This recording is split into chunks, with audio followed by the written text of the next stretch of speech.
for positions. So in an effort to avoid that, because let's be honest, when you're racing in the pole shuffle, these guys are going to go out at 150%, so it doesn't, you don't want to tear anything up for sure. It is still an opportunity for drivers that are further back in the field to advance their spot, work their way forward. Again, in years past, we have seen drivers like Tanner Thorson take advantage of the format of a pole shuffle and really work their way forward. I believe Tanner was originally scheduled to start 7th that year, that he ended up winning the Chili Bowl, and through pole shuffle action came all the way up to 3rd. So you have an opportunity to make a very big impact on your starting spot for the A main event. It is a 55-lap A main event, but hey, the less cars you have to pass to get to the front, the better, as you see them roll down the ramp, and we will get ready for hot laps here for the shuffle. Appreciate Clinton Boyles giving us a nice window cleaning down here in the Brian Gopinski broadcast booth. A man of all trades. Good race car driver, good crew chief, and really good window cleaner. That's right. Might have missed his calling. He's not here to defend himself.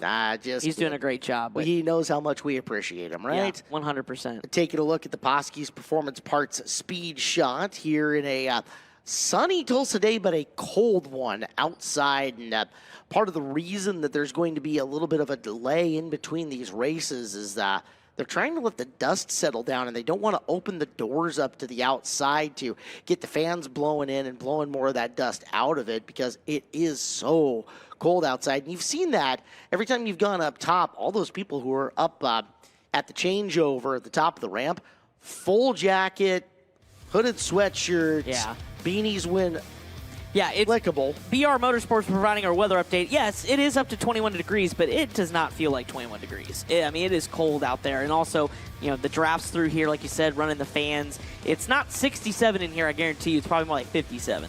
Today, definitely. Yeah. However, they're doing their best to try to make it comfortable for everybody in the arena. And part of that, too, is you've got teams asking you the doors open to get out. If their day ends early, they want to hook up the trailer and they want to bail on the arena and get traveling, because apparently there is more bad weather coming in the United States tomorrow. Lots and lots of snow forecasted. Yeah, we're thinking about a lot of you in certain parts of the United States. I know Nebraska, a couple of people were tweeting at me saying they had 14 inches of snow.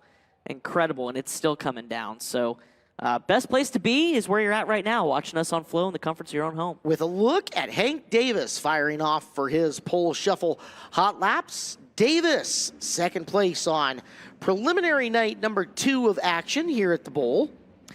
He drew the 9, so he'll be in that first head-to-head qualifying pole shuffle session with Jake Swanson, who unfortunately pulled the 10 last night when we had to do it for Grady pole shuffle draw. There is Spencer Bason. Spencer Bason, your preliminary night winner on Thursday, drew the 5, which you kind of don't want to have if you're in that prelim winner group. The 5 is probably the worst pick. In this new format, though, it is not as dangerous as it was before, where previously the 5, you could end up all the way back at 8. Now he's going to end up no worse than 6.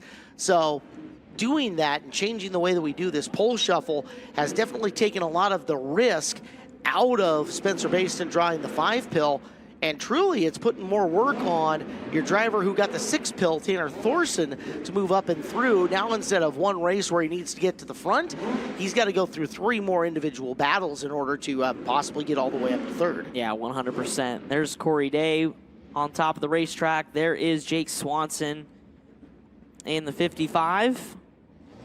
Alex Bowman playing just owner and calling the shots this week. Drivers earned these spots by running in the top 2 on their preliminary night. Then last night, post-race, your winners from each of the prelim nights drew the positions 1 through 5 by random draw. Your second-place drivers drew 6 through 10 by random draw to set them up here for this pole shuffle, if you're just now tuning into the Chili Bowl for the first time this week. Buddy Kofoid in the 71. Keith Coons Motorsports Kerbakajanian Mobile 1 on the side. And there is Logan Seavey, Friday night's champion on the prelim night, back-to-back, and looking to defend his Chili Bowl Nationals title as we welcome in our audience on Facebook with a live look in. And YouTube. And YouTube, that's right. Welcome out there to the world of Facebook and YouTube. This is the Chili Bowl Nationals. This is a free preview that you're getting right now. And if you like what you see, and you're gonna like what you see because it's the best race in the world, be sure to get to FloRacing and get your subscription in. You can either pay for the whole year at once, which is the best deal, and you should do that, or you can go month to month, whatever works best for you, but you're not going to want to miss it because this is, again, the best race in the world coming up here in just a matter of a few hours. If you're here because you like racing, you also get Flow Sports. That's right. Wrestling, cheerleading, marching hockey, band. I mean, everything. 26 different individual tiles amongst the Flow Sports banner. Of course, we like you here on the racing one, but whether it's something else that you're into, maybe a little golf, maybe a little baseball, basketball, or more, all available here with Flow. Looks like the green flag is going to be given for our group session. This is the Do It for Grady Pole Shuffle Hot Laps.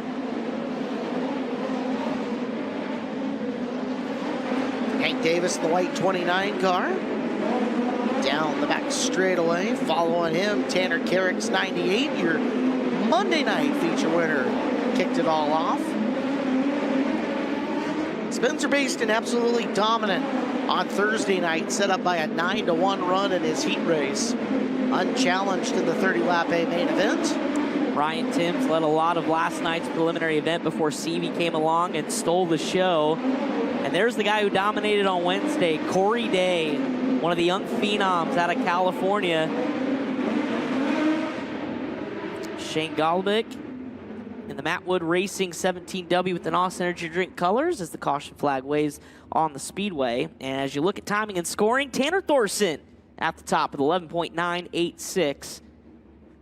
79.3 miles per hour average speed around the quarter-mile Expo Raceway. As far as best laps go, most everybody tagged within about 0.3 of a second. One exception there, Swanson had not cut a particularly good lap. He is off by about half a second in 10th from behind Hank Davis, who's in 9th at the moment. So again, this is going to be, I'm going to say match race style, but really it's not because you shouldn't have cars competing with each other side by side on the track at the same time over the course of this.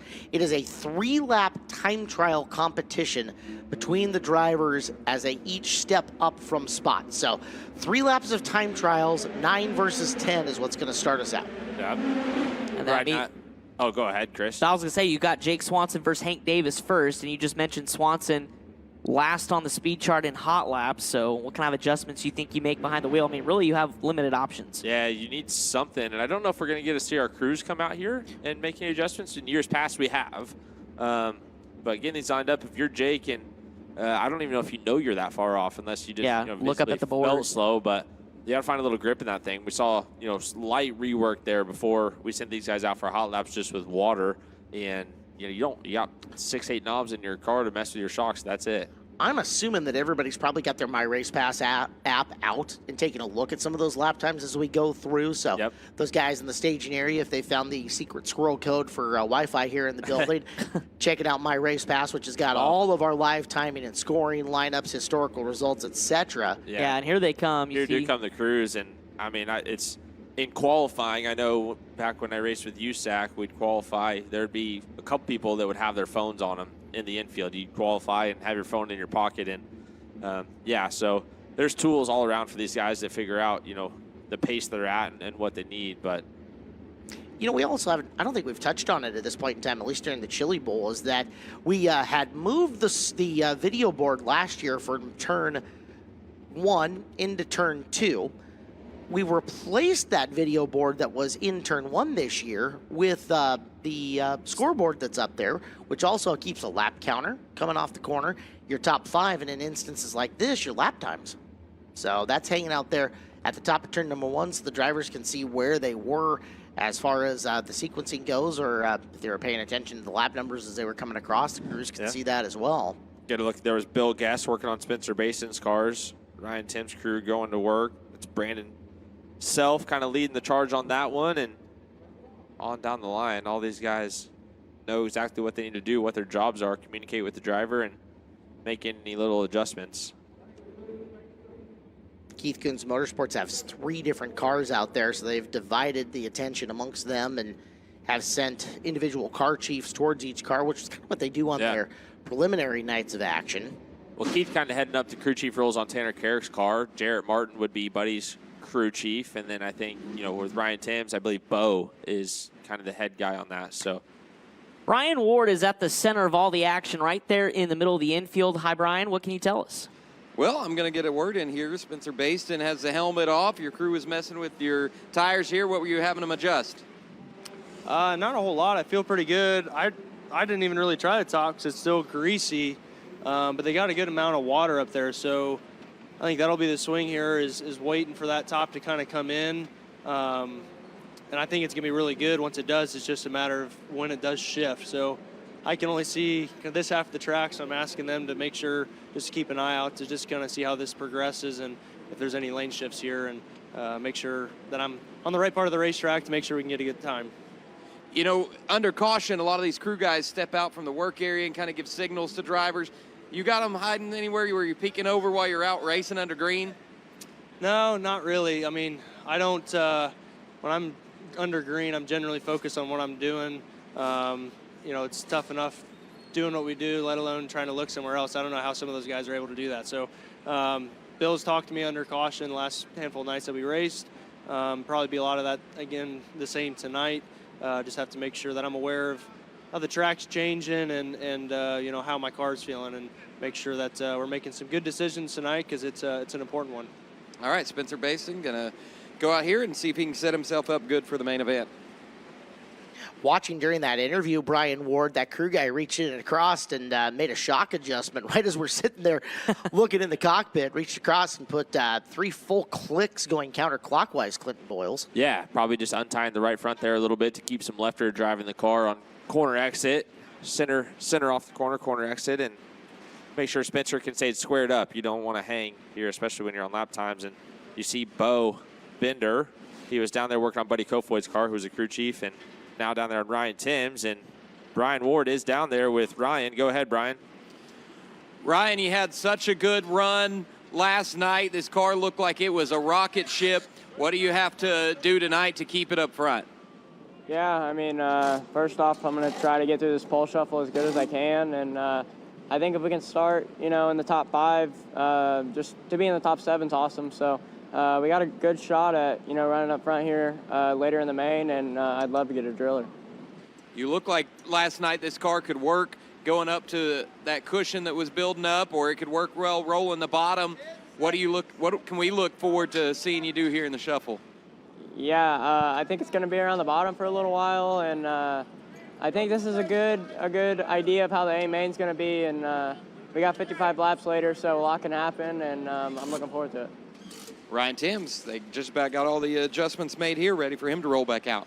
It's funny to see him carrying an actual notebook in between and going to the car. Well, but what that's going to be is shock numbers on that. When you have to balance, all these different cars, shocks get to be a little bit unique and different for each car. And, a notebook there is exactly what clicks you're doing to these shocks and where you're at number-wise. So there's a lot to keep track of out there, that's for sure. I know, myself just working on one car throughout the summer, I kind of have my entire shock program memorized and each click on each shock. But, man, if you have to balance 2-3 cars, that'd be impossible. Do you keep your setup notes on an actual physical notebook, or are you using a digital app like a Pit Logic that CSI offers? I'm pretty old school. I just got a pen and paper, and I write everything down. And then, each couple weeks I go through and kind of reorganized and, even rewrite notes out on another sheet of paper just so it's all uniform and pretty proper. But I'm super old school throughout the night, just writing it down on a piece of paper that I have kind of labeled out the way I want it to track what I do throughout the night. So,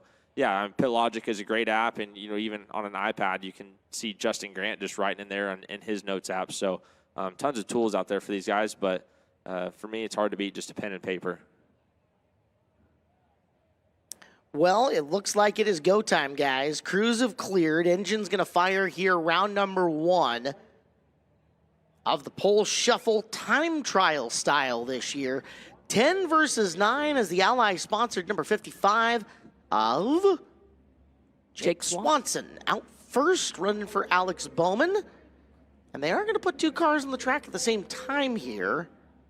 Yeah, they just wanted to make sure, they told some of the drivers earlier today that they wanted to give them enough space. So Much like when we do group qualifying on the outdoor season, they're going to get them on opposite ends of the racetrack as they do now, and the green flag will wave. Again, 3 laps. Best time out of those 3 will advance on to face Shane Golovic. Green flag officially waves right now. Swanson, the first to take the green, and the Matt Seymour Racing number 29 of Hank Davis, your runner-up on Tuesday night, are on the clock. Hike in the front end was Swanson. Lap number 1 at 12:2:14, 1:2:2:14. Following it up, it is Davis, who comes out and beats it, 12:1:59, 1:2:1:59. Second pass for Swanson. Slower at 12:2:26. Davis's second time around. 12:3:45. Final try for Swanson to beat Davis. Checkered is out. And he will not. 12:2:88. Hank Davis has won round number 1 of the pole shuffle. So Hank Davis advances as they'll get ready to push Shane Golovic out on the racetrack. And consistent lap times for Swanson, just was unable to eclipse Davis's time. See if no shock adjustments for Davis, it doesn't appear. Yeah, I'll keep an eye on what the drivers do because they won't stop him. They'll keep him rolling around the racetrack. Clinton, we've talked about getting heat in this tire. Yep. Bigger advantage if Davis can start making a run here? I mean, I think so, yeah. Yeah, the more heat you get in your tire, the better it's going to work. We got, cool outside. Fans are blowing inside the building. So, yeah, get a little heat in your tire. You're going to be better for it. Not much time to buzz the tires either, as it's already winded up signal, and Golovic had a moment there in turn number 2. Coming around this time, Golovic versus Hank Davis. The green flag is out. Golovic is your first on the clock, and he will record the first lap time coming down the back straightaway. He's not very smooth through 1 and 2, guys. He's going to need to find something a little bit better. And Hank Davis is going to be quite a bit ahead here in this first lap. Lap number 1 for Golovic, 12.59259, and Davis is quicker, 12.214. Lap 2, Golovic, does he improve? He does, 12.210. Davis, not quite. Oh yeah, there he goes, 11.988. So first car below 12 seconds. Checkered flag waves. What does Golovic have? He won't eclipse that, and Davis now goes 2 from 10 to 8, and now he'll take on Ryan Timms, who drew the 7. So yeah, Davis already taking full advantage of this, and you anticipate Davis is going to be a little bit better this next time, again, with another 3 full laps at speed of heat here on these new SP3 tires that are new to the Chili Bowl this year. You can just find a little rhythm, too. Yep. You get your 3 laps previous to kind of find a line you like, and Ryan Timms' time to take him on, coming out of the Keith Kunz Motorsports stable. This is the battle now for what's going to be 7th on this running order. Loser will start 8th. Here comes the green. It's Timms versus Davis. Timms will be the first car on the clock as he rolls down the back straightaway. Lap time on the first pass for Ryan Timms. He'll clock in at 12:432, 1:2:432. Davis better by 0.4, 12:072 on lap number 1 for Hank. That car looks so good around the outside of this Expo Raceway. Timms getting up on the bike with big time momentum into turns 1 and 2. Davis still holding the advantage here as both drivers slowed down on lap 2. Lap 3, checkered flag for Timms. He improves by 1/10 of a second. Davis, don't matter, he's up. Yeah, doesn't matter. I wanted to see him break 12 seconds on that one, but Hank Davis, who drew the 9, is going to start no worse than 7 or 6, I should say. No worse than 7, because now this is the 7-6 battle, and Tanner Thorson's going to get his shot at it as Davis trying to build some rhythm. Thorson looking to stop the local boy from running his way up the field here in the pole shuffle. Thorson in his cell phone car. Davis running for Seymour Racing. Green flag is out, and again, it'll be Thorson the first one on the clock. Davis will be the guy coming in behind him.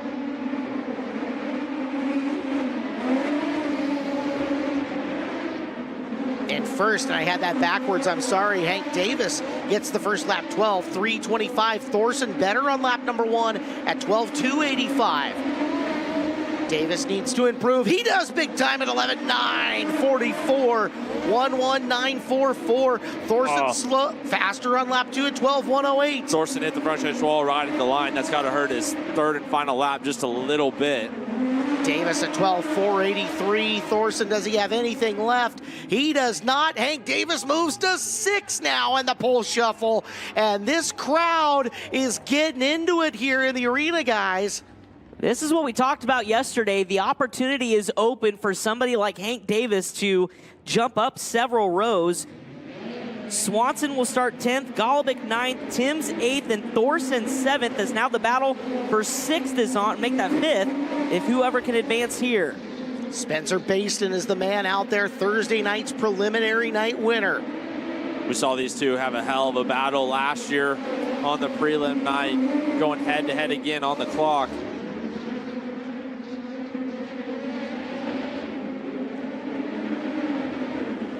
Lap number 1 coming through.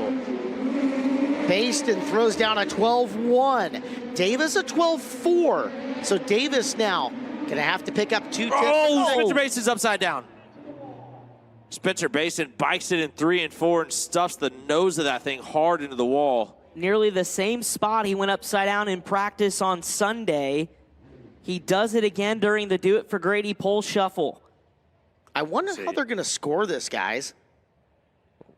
Well, Hank will have to get a couple more laps here, but Spencer's front end completely knocked out of the thing. Left front shock, bowed like a banana. Left front radius rod knocked off of it. Drag link bent up on that thing. And we were talking about before they updated the format for the pole shuffle, not having our traditional pole shuffle be a race, maybe to avoid junking race cars, but we did one anyway.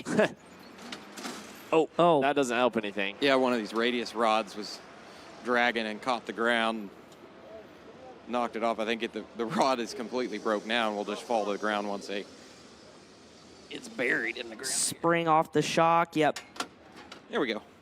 Man, look how strong Brian is there. Yeah. I'm telling you, he should have grabbed those Nerf bars earlier in the week. Like King Arthur grabbing the sword, just rip that thing. When it comes to your Festivus celebrations, you don't want to take on Brian Ward and the feat of strength. Let's take a look at the iBox Springs replay of what happened here to Spencer Bason. Wow, did he smoke that right front. Yeah, and man, you got to wonder if that thing's going to be pushed over at all. See the bike right there. He tries to ride it out. I mean, does a great job to bring it down, but ran out of racetrack. I think he got away with one, guys. The axle took the brunt of that, and kind of a soft cushion there really helped the right front frame from just plowing into those concrete barriers. Well, over there on that right front corner on a midget frame is a little bit different with the way that a lot of these guys do their shock mounts on the car, and that is a really thick, stiff bar over there. Yep. If that thing survived, it's got a chance. Yeah, I mean, I agree. It's going to be hard to tell what's new and what's old because that thing was already a little bit bent up from before. So they do have lots of time here to make any repairs necessary. I know Lacey, Joe, Bill, they'll all be back there thrashing on that thing, and they're prepared to fix, straighten, weld anything they need to. They come down here, and Justin runs for them all year long outdoors, and they make sure they're completely prepared. Listening into the house, the way that they're scoring this is that Davis still has to beat the time of Bason to move on. Even though Bason is wrecked, Davis is now going to still have to, in his 2 laps on the clock that are left, beat Bason's time. That tire is cooled a little bit from sitting here for a second. So this is green. He's going to have to pick up 0.3 of a second here as Hank Davis, or else Bason's officially going to be the winner of this round, even though he just wrecked over in the corner. This time by Hank Davis. Eclipses Spencer Bason, 12.127. And how about the kid from Oklahoma? He's still got another lap. Can he go better? He does, 11.904, and the Rowdies are losing their minds in turn 2. So Hank Davis has moved into no worse than 5th. He's taken on your preliminary night A main winners. And that starts with Buddy Kofoid, who picked up Tuesday night. After drawing the 5, he'll be the first to tackle Hank Davis, who's on an incredible run here in the Do It for Grady pole shuffle. First lap will go to Buddy Kofoid, who'll see the green flag this time by. Kofoid now on the clock. Davis, lap number 1, throws down a 12-2. So 12-2 for Davis. Kofoid looking to knock the king off his perch. 12-0 for Buddy Kofoid. Davis, second time around, 12-1. Kofoid looking to throw down the haymaker here to knock him out. Comes in at 12-4. Davis, can he get there? Oh, just so short. Close. So Davis's run stops in 5th as he goes 12.09.2. Michael Buddy Kofoid is going to move forward into the 4-3 matchup now, but Hank Davis improves from 9 to 5. Nice run, Hank. Not bad, as the crowd salutes Hank Davis when he pulled it back to the infield. Okay, new challenger, Corey Day. The youngster dominated Wednesday night in the Willie Kane number 4 machine. And Chris, this is really your battle of generational California. Yep. The last guy to come from Cali and the next guy coming out of the sunshine, or out of the Golden State as it is. Check the lap times here on lap number 1. Corey Day, 12.324. What does Kofoid have? 12.125. 0.2 of a second. Corey Day, can he pick it up here on the white flag lap? He does, still slower, 12.201, and Buddy goes quicker, 12.080. Checkered flag is out for Corey Day. Final lap for Day is in. Goes slower, what does Buddy do? He goes quicker, so Corey Day will slot into the 4th spot, and Buddy Kofoid will now start no worse than 3rd. It's got to be a scary situation for Carrick and Seavey here, letting Buddy Kofoid get some rhythm and laps to make this thing a little bit better for himself. He's already known as a really good qualifier, too. Kofoid can cut a lap by himself. So it is Kofoid versus Carrick. This is the 3-2 matchup. Big wheel stand from Kofoid. He's taking the green flag. He's on the clock first. Carrick will be the second one to get an official lap coming in. Lap 1, Buddy Kofoid. 12.267, 1.2267. Carrick, first time by in the 2-3 matchup, comes through and beats him at 12.216. Kofoid's second lap, better, 12.256, but still behind Carrick. Carrick looking to improve. Does not, 12.395. Kofoid, final try. 12.033. Wow. Carrick gonna have to improve by 0.2 through the turn. Does not. Kofoid will be on the front row.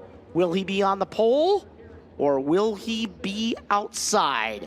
As it is Seavey versus Kofoid for the pole of the 38th annual Chili Bowl main event. For the pole and potentially a precursor of what's to come in tonight's 55 lapper, Logan Seavey, Friday night feature winner, gonna get the 39 wound up first with the victory fuel on the side. Buddy Kofoid, Mobile One colors in behind, who has a big bike here as they come to the green flag. It'll be Seavey who sees it first. Kofoid, tire temperature to his advantage, but Logan Seavey has a problem in turn 2. That'll throw away lap number 1. Kofoid's lap number 1 basically a throwaway too. He dropped the wheels in 1 and 2 and tossed them over. So both of these guys are going to be way better lap on number 2. 12.9 for Seavey, 12.4 for Kofoid. So Kofoid has the early lead here. Let's see lap number 2 for Logan Seavey. He's across at 12.337. Kofoid going to come through 12.302. So Seavey's got to improve here on lap number 3. Checkered flag for Logan. And he didn't. Michael Buddy Kofoid will be the pole sitter for the Chili Bowl main event tonight as he wins the Do It for Grady pole shuffle. Okay. You dominated on Monday's Race of Champions. You dominated. You won Friday night, Logan Seavey. Your title defense, you got to come through me, Buddy Kofoid. Kofoid throws the gauntlet down, that's for sure. Although, Logan, outside row number one, not a bad place to be. And 55 laps as a changing track we will get for sure. Buddy Kofoid, your pole sitter for the 38th Chili Bowl Nationals presented by NOS Energy Drink. Celebration time for Buddy Kofoid down in victory lane.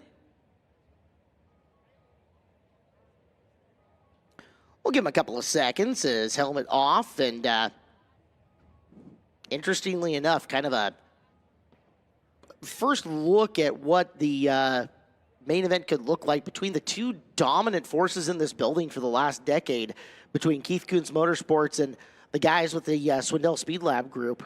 Kevin versus Keith and the brain power, and their chosen drivers in this one, Kofoid versus Seavey. Remember, a lot of people were kind of anticipating that matchup a year ago, but Buddy had a difficult prelim night, got caught with lap traffic, and we never got to see that battle. We may see that here tonight with these two now starting on the front row.